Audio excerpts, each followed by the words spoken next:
re-bienvenue sur ma chaîne, la bibliothèque d'Emilia. Aujourd'hui, on va parler d'un genre que j'apprécie particulièrement. Il s'agit de la fantasy asiatique. Et c'est vrai que c'était un sous-genre de la fantasy qui était très peu représenté jusqu'alors, jusqu'à une espèce de déferlance de fantasy asiatique qui a commencé pour moi l'année dernière, puisque la plupart de ces romans je les ai lus en VO. Et du coup, le temps qu'ils soient traduits, c'est vrai qu'on les voit plutôt apparaître cette année chez les maisons d'édition françaises, pour mon plus grand plaisir, parce que ceux que je vais vous présenter je les ai adorés. Mais c'est vrai que pour moi ça a commencé plutôt l'année dernière, de voir beaucoup de fantasy asiatique commencer à ressurgir. Donc c'est plutôt pas mal parce que c'est un sous-genre que j'apprécie énormément. Pour la faire court, c'est tout simplement de la fantasy dans un univers asiatique, comme le nom l'indique, et que ce soit chinois, japonais, coréen, voilà, tout ce qui est asiatique. Et du coup, je vais vous faire un petit top 5 de mes livres préférés dans le genre. Vous allez voir, il y a aussi du fantastique asiatique, puisque tous les livres que je vais vous présenter ne sont pas de la fantasy pure. En tout cas, ils sont tous disponibles ou très bientôt disponibles en français, et ça, c'est top pour vous. En 5ème position, je vais vous parler d'un livre que j'ai bien aimé, qui fait pas partie de mes coups de cœur, mais que j'ai trouvé extrêmement original, et rien que pour ça. Il s'agit d'Iron Widow de Xiran Jezao, publié chez La Martinière Fiction. Bah, à l'époque c'était jeunesse, mais bon, ils ont changé de nom, et ce livre est vraiment très particulier. Déjà, il aborde un petit peu la notion d'identité de genre, mais également du polyamour, et c'est vrai que, bien que j'en suis pas du tout friande, c'est quelque chose qu'on voit très peu, donc c'est de la représentation, même si moi c'est pas ce que je préfère. Quoi qu'il en soit, on va suivre une jeune fille qui s'appelle Zeytan, et qui en gros est la sœur d'une jeune fille qui est morte dans une guerre, puisque dans cet univers, les humains sont en guerre contre des espèces de machines géantes. Alors c'est très bizarre dit comme ça. Et dans les vaisseaux qui emmènent en gros les guerriers à se battre contre ces machines géantes, sont mi-insectes, mi-machines, enfin c'est des choses très bizarres mais vraiment pas commodes. Vous avez un pilote homme, une pilote femme, et en gros la femme meurt souvent puisque le pilote homme va drainer l'énergie de la femme via la machine pour pouvoir être plus fort et pouvoir combattre en fait ces choses qui attaquent, parce que ça vraiment, ce sont des choses très bizarres. Et du coup sa sœur est morte comme ça, et elle trouve ça pas normal que ce soit les hommes qui survivent tout le temps. Elle est énervée contre toute la gente masculine, et elle va décider de se porter volontaire, non pas pour se suicider, mais pour en fait essayer d'inverser et de tuer les pilotes mâles.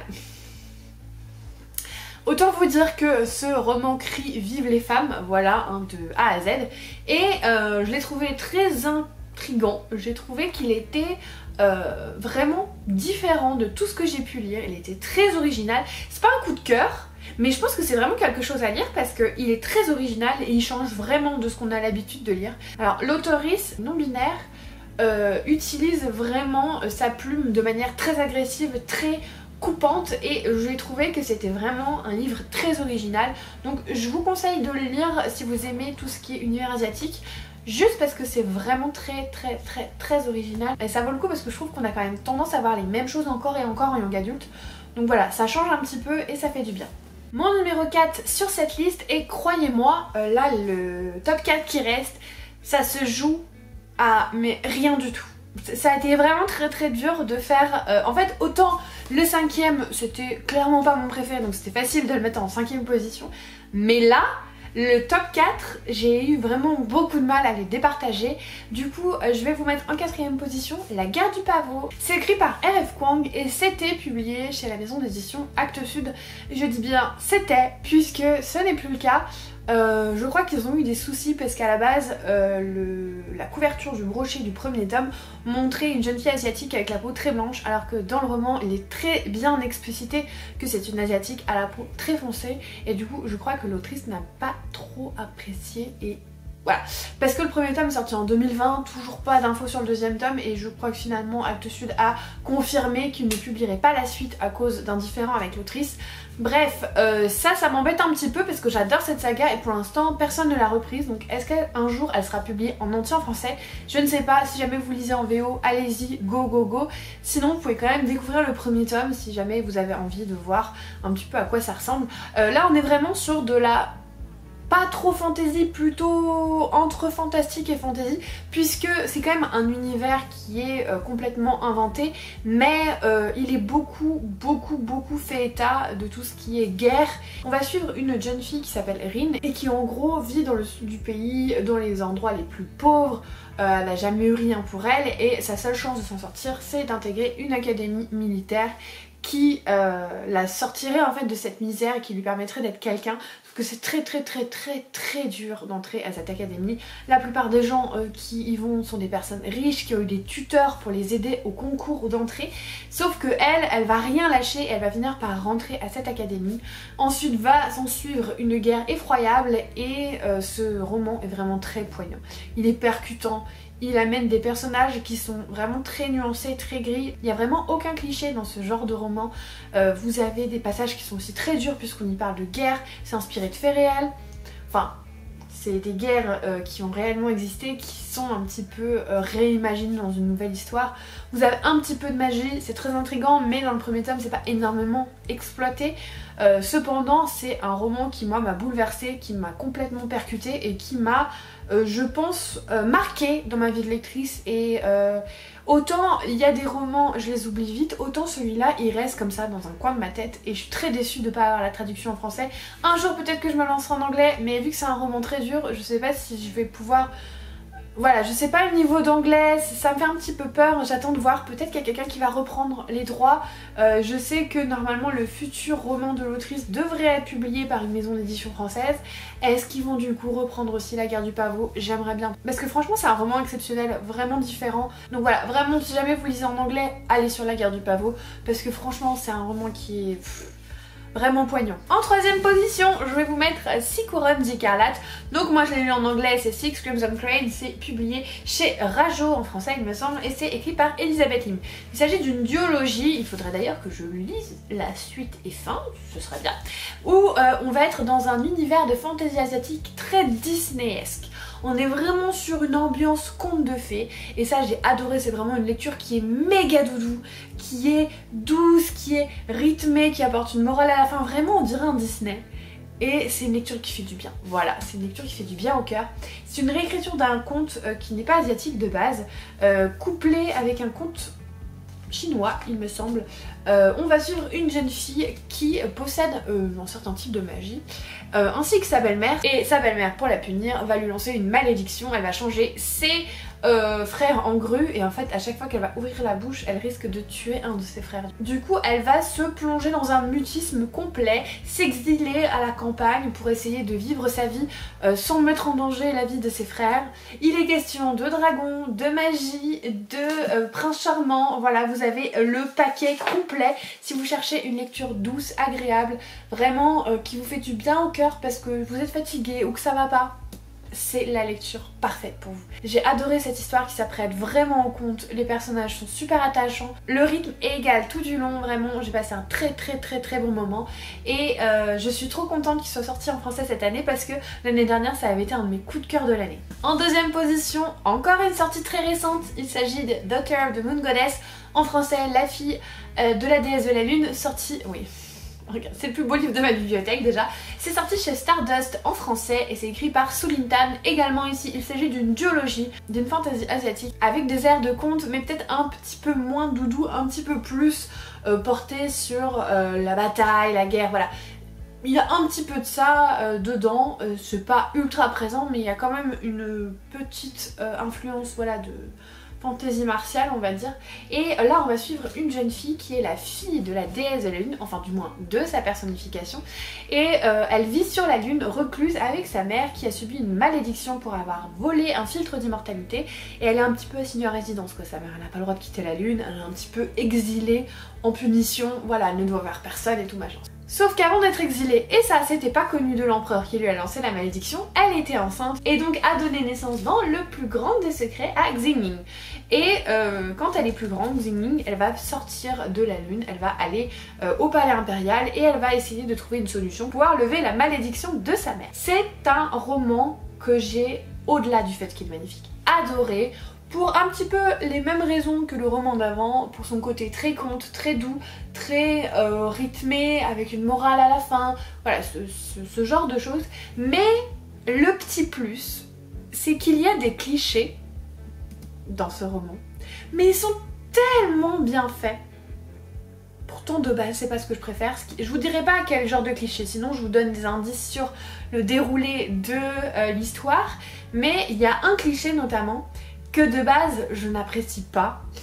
Genre à chaque fois que je le vois dans un livre je suis là genre oh encore. Mais là c'était tellement bien fait que j'ai adoré que ce soit dedans. J'ai trouvé que c'est un très bel ajout à l'histoire, que ça apportait vraiment quelque chose, que c'était pas juste une facilité narrative et franchement j'ai passé un excellent moment avec ce livre. J'ai vraiment passé des moments de douceur, je l'ai lu sans m'en rendre compte, je l'ai dévoré et celui-là c'est pareil, pourquoi je n'ai pas lu la suite? Très bonne question. Il est sorti en français, je ne peux que vous le conseiller. Franchement vous passerez une lecture incroyable, à un très bon moment, avec en plus celui-ci il est peut-être un petit peu plus mature, pas dans le sens écriture mais dans le sens thème, puisqu'il est quand même un petit peu fait mention de la guerre, il y a des entraînements, voilà ce genre de choses et puis surtout il y a des twists assez sympathiques, assez étonnants que j'ai pas forcément vu venir et voilà, si vous cherchez une fantaisie asiatique je ne peux que vous le conseiller, mais comme tous les livres de cette sélection en tout cas, donc voilà, gros coup de cœur. Et enfin notre top 1, notre winner, il s'agit d'une duologie, je vais vous expliquer pourquoi. Et cette duologie c'est These Violent Delights et Our Violent Ends, écrit par Chloé Gong et publié très bientôt chez Sabran. Le premier tome du moins arrive courant du mois de juin il me semble. Et pourquoi je vous dis une duologie? Tout simplement parce que à la base ces deux livres étaient censés être un seul livre. Cependant pour vous faire la petite histoire, il se trouve que vu que Chloé Gong n'avait jamais publié avant, les éditeurs anglophones étaient un petit peu frileux de publier un livre de 1000 pages parce que c'est 500 et 500, donc un livre de 1000 pages d'une autrice qui n'a jamais rien publié. Du coup ils lui ont dit bah écoute, ton histoire on l'aime bien mais faut en faire 2 tomes. Donc elle essaie de remanier un petit peu comme elle pouvait son histoire, mais à la base c'est un tome unique. Donc voilà, faut le savoir, puisque le premier tome n'a pas été un coup de cœur, celui-là a été une de mes meilleures lectures de l'année dernière, je pense dans mon top 3 de l'année dernière. Mais du coup j'ai envie de les voir ensemble, parce que celui-là, même si ça n'avait pas été un coup de cœur, maintenant que j'ai lu la suite et que je sais que ça va ensemble, le tout est génial. Voilà, sachez-le, je suis trop contente qu'une traduction soit prévue parce que l'année dernière je ne pouvais en parler à personne ou presque. Personne n'avait lu ça alors que c'était incroyable. D'ailleurs j'ai lu avec Caroline de Caro Mélu sur Instagram et ça a été mais...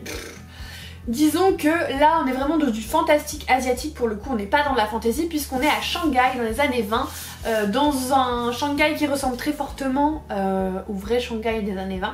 Donc on est en plein dans la guerre des gangs, il y a les communistes, il y a les Russes, voilà, il y a plein de choses comme ça. Et on va suivre 2 jeunes gens qui s'appellent Roma et Juliette et qui sont tous les deux les héritiers des 2 gangs rivaux de Shanghai, les Kai et les Montagov. Et cette histoire a tout pour plaire. Cette histoire va à la fois apporter un petit côté historique mais qui est pas non plus trop présent, mais qui permet surtout à mettre un espèce de contexte de film noir, vous savez, des années 20, voilà, ce truc très glamour, ça met vraiment une ambiance très glamour. Vous avez une histoire d'amour qui est incroyable. Je crois que c'est mon histoire d'amour préférée dans tout ce que j'ai jamais pu lire, tellement, surtout dans ce tome là, c'est que des phrases où vous êtes là genre... Oh, c'est incroyable. Et pourtant vous le savez, je ne suis pas la lectrice de romance de base, voilà, c'est pas ma tasse de thé plus que ça, mais cette histoire d'amour est absolument magnifique. L'action, surtout dans ce tome là, puisque ce premier tome est quand même très introductif, est explosive, la plume est belle et descriptive. Alors attention, ça plaira pas à tout le monde parce qu'elle est très descriptive, c'est vraiment très ambiance, mais moi j'ai adoré. Et il y a une qualité de plume, une qualité dans le choix des mots, dans les tournures de phrases, voilà, on est vraiment sur de la qualité de rédaction Et puis un univers qui vous prend, des personnages qui sont incroyables. Tous les personnages, même les personnages secondaires, sont juste exceptionnels.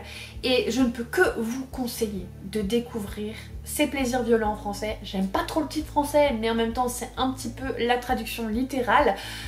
Mais je ne peux que vous le conseiller. Et j'espère de tout cœur que la traduction sera bonne, parce que la plume originelle est tellement riche que du coup ce serait dommage que la traduction soit un peu bancale. Je ne sais pas, je n'ai pas lu la traduction donc je ne peux pas vous dire, mais je pense que je la lirai pour me faire mon avis et pour vous dire si la traduction a été bien faite. En tout cas, je ne peux que vous conseiller, ça arrive très bientôt en plus, il y a une très belle édition collector.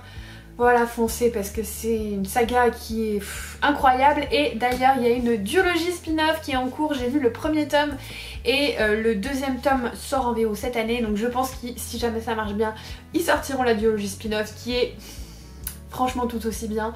Donc voilà, Chloé Gong est une autrice que j'adore. Ce top 5 est fini, mais j'ai envie de vous parler quand même de Les Cités Rebelles, donc le premier tome des Monstres de papier de Anne Seiling. C'est publié chez Humaine qui me l'a envoyé. Il va sortir tout bientôt puisqu'il sort le 1er juin. Et en fait c'est ma lecture en cours et du coup je me suis dit bah je vous fais un top 5 fantasy asiatique, autant que je vous parle de ma lecture en cours qui est une fantasy asiatique. Et surtout, bon, je vous donnerai pas mon avis parce que je peux pas vous dire à 150 pages sur 500 ce que j'en pense, mais c'est très sympa puisque là on est vraiment sur une ambiance très presque steampunk, mais asiatique. Donc un petit peu le château ambulant, tout ce qui est studio Ghibli, on est vraiment dans une ambiance très studio Ghibli. Et surtout le système de magie consiste à donner vie à des morceaux de papier, donc l'origami. Et autant l'origami est un petit peu utilisé dans Six Couronnes Écarlates, autant dans celui-là l'origami est vraiment très présent et c'est vraiment un style de magie qui est très utilisé et j'ai trouvé ça super original. Donc je vous dirai pas ce que j'en pense parce que je n'en ai pas lu assez encore pour vous donner un avis complet, mais je trouve que c'est un roman qui change et qui est très rafraîchissant. Et donc voilà, ça sort le 1er juin pour tous les fans de fantasy asiatique. Et voilà, j'espère que cette vidéo vous aura plu. N'hésitez pas à me dire s'il y a un livre dans cette sélection soit qui vous fait envie, soit que vous avez adoré parce que vous l'avez déjà lu. Si jamais vous êtes arrivé jusqu'au bout de cette vidéo, n'hésitez pas à mettre un petit emoji fleur de cerisier pour la fantasy asiatique. Je vous remercie vraiment de tout le soutien que vous m'apportez à chacune de mes vidéos. On est presque aux 2000 abonnés sur YouTube, enfin presque. On n'y est pas encore, mais on y arrive. Et quand j'y pense, ça me paraît juste fou et complètement dingue. Donc merci beaucoup. Si jamais vous n'êtes pas encore abonné, n'hésitez pas à le faire et mettez un petit pouce en l'air et un commentaire. Quoi qu'il arrive, en attendant la prochaine vidéo, je vous souhaite de merveilleuses lectures et comme d'habitude, je vous fais des bisous.